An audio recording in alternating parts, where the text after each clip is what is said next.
Glaucoma scale क्या होता है?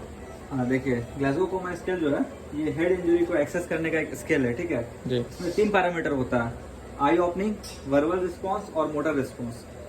आई रिस्पॉन्स में हम लोग जो उसका पॉइंट होता है वो आपको हम बता रहे हैं। जैसे कि अगर मान लिया जाए कोई पेशेंट लेटा हुआ है, ठीक है, हम लोग गए उसके पास, उसको जस्ट उसका नाम बुलाएं कि ऐसा शाम, तो वो रिस्पॉन्स करके आँख खोल के आपको देखने लगा है ना, तो उसको हम लोग 4 पॉइंट देते हैं। हम लोग फिर अब दूसरा सिनेरियो ले रहे हैं, ठीक है ना, कि हम सपोज हम लेटे हुए हैं, कोई पेशेंट लेटा हुआ है, हम लोग वहाँ पे गए है ना, हम लोग बोले ऐसा शाम लेकिन वो रिस्पॉन्स नहीं किया, फिर हम उसको छुए ऐसा करके, ठीक ना, या फिर बोले जोर से कुछ बोले तब वो रिस्पॉन्स कर रहा है, तब उसको 3 पॉइंट देते हैं, ठीक है। और फिर तीसरा सिनेरियो ये है कि हम फिर से गए, सपोज वो पेशेंट के पास, बोले उसको टैप किया लेकिन फिर भी कुछ रिस्पॉन्स नहीं दे रहा है, तो उसको हम लोग पेन स्टिमुलस देते हैं ना, पेन देने के बाद फिर रिस्पॉन्स कर रहा है तो उसको हम लोग 2 पॉइंट देते हैं। और चौथा सिनेरियो ये है कि वो किसी भी सिचुएशन में रिस्पॉन्स नहीं कर रहा है, पेन देने के बाद भी रिस्पॉन्स नहीं कर रहा है, उसको हम लोग 1 पॉइंट देते हैं, जो मिनिमम होता है, ठीक है। अब आते हैं वर्बल रिस्पॉन्स पे। वर्बल रिस्पॉन्स क्या है, इसमें 5 पॉइंट तक होता है, ठीक है। जो हाईएस्ट है वो 5 पॉइंट होता है। जैसे हम गए पेशेंट वार्ड में, पेशेंट लेटा हुआ है बेड पे, हम लोग गए, जाते ही वो हमको विश करता है ना, हाँ गुड मॉर्निंग सर, हम कब छुट्टी हो सकता है, मेरा इस तरह का क्वेश्चन कर रहा है, तो पेशेंट ओरिएंटेड है ना, अपना नाम बता रहा है, कहाँ है वो सब बता पा रहा है, तो पेशेंट ओरिएंटेड है, उसको 5 पॉइंट देंगे। फिर है कि हम लोग गए, सपोज एक नेक्स्ट सिनेरियो, पेशेंट लेटा हुआ है, उसको पूछ रहे हैं कि तुम्हारा नाम क्या है, नाम तो बता रहा है, फिर पूछ रहे कहाँ हो, तो वो बोल रहा है कि हम एम्बुलेंस में है, वो है हॉस्पिटल में, बोल रहा है एम्बुलेंस में है, तो उसको हम लोग बोलेंगे कंफ्यूज है पेशेंट, है ना, तो उसको हम लोग 4 पॉइंट देंगे, ठीक है। फिर एक अलग सिनेरियो, ये तो हो गया एक अलग सिनेरियो, पेशेंट वार्ड में लेटा हुआ है, ठीक है ना, हम गए उससे उसका मोटर रिस्पॉन्स चेक करने के लिए, मतलब वर्बल रिस्पॉन्स चेक करने के लिए, बोले कि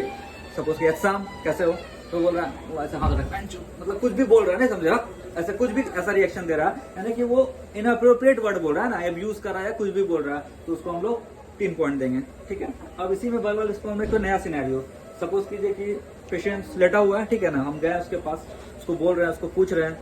तो वो बस वो ऐसे करके कुछ रिस्पॉन्स दे रहा है, तो हम लोग उसको बोलेंगे इनकॉम्प्रिहेंसिबल स्पीच, उसको 2 पॉइंट देंगे, ठीक है। और अगर इतना करने के बाद भी कोई भी रिस्पॉन्स नहीं दे रहा तो उसको नो रिस्पॉन्स, और उसको मिनिमम पॉइंट जो है 1 पॉइंट मिलेगा, ठीक है। अब आते हैं मोटर रिस्पॉन्स पे। मोटर रिस्पॉन्स में 6 पॉइंट तक होता है, ठीक है ना, जो मोस्ट हाईएस्ट है वो 6 पॉइंट है। इसमें सबसे मैक्सिमम क्या हो सकता है, क्वेश्चन को हम बोलेंगे कि अपना नाक छू के दिखाओ, अपना कान छू के दिखाओ, तो मतलब वो कमांड जो हम उसको देंगे ना वो फॉलो करेगा, उठ के बैठ जाओ, लेट जाओ, टेढ़ा हो जाओ, वो फॉलो करेगा, तो उसको हम लोग मैक्सिमम 6 पॉइंट देंगे, ठीक है। उसके बाद क्या है,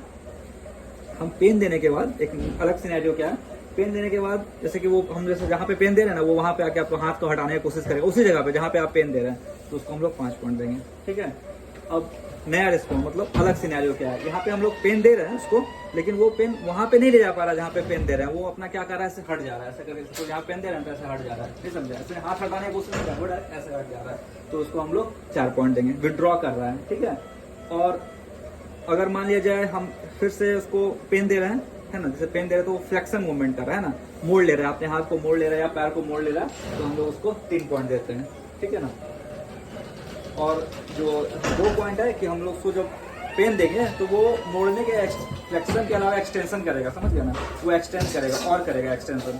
तो उसको हम लोग 2 पॉइंट देते हैं। इसमें 2 वर्ड और है, 3 पॉइंट में डिकॉर्टिकेट पोस्चरिंग और है डिसेरिब्रेट पोस्चरिंग। डिकॉर्टिकेट पोस्चरिंग 3 पॉइंट, इसमें क्या होता है ना कि फ्लेक्शन करेगा इंसान, है ना, एक मान लिया पैर का एक्सटेंशन है, हाथ मोड़ा हुआ है, ये रिस्ट मोड़ा होता है, यानी कि इधर फ्लेक्शन हो रहा है, इधर एक्सटेंशन हो रहा है। और डिसेरिब्रेट पोस्चरिंग में क्या होता है कि सब जगह एक्सटेंशन, ऐसे पूरा इधर एक्सटेंशन, पूरा पैर का भी एक्सटेंशन हो रहा है, तो उसको हम लोग 2 पॉइंट देंगे। और कोई रिस्पॉन्स नहीं कर रहा है उसको 1 पॉइंट देंगे, है ना। यही पूरा है, ये आपको याद करना पड़ेगा, है ना, आई रिस्पॉन्स का, वर्बल रिस्पॉन्स का और मोटर रिस्पॉन्स का, और बहुत कुछ है, जैसे severe head injury, moderate head injury, mild head injury, वो पॉइंट के हिसाब से उसको कैटेगराइज करते हैं। फिलहाल इतना ही। Thank you sir.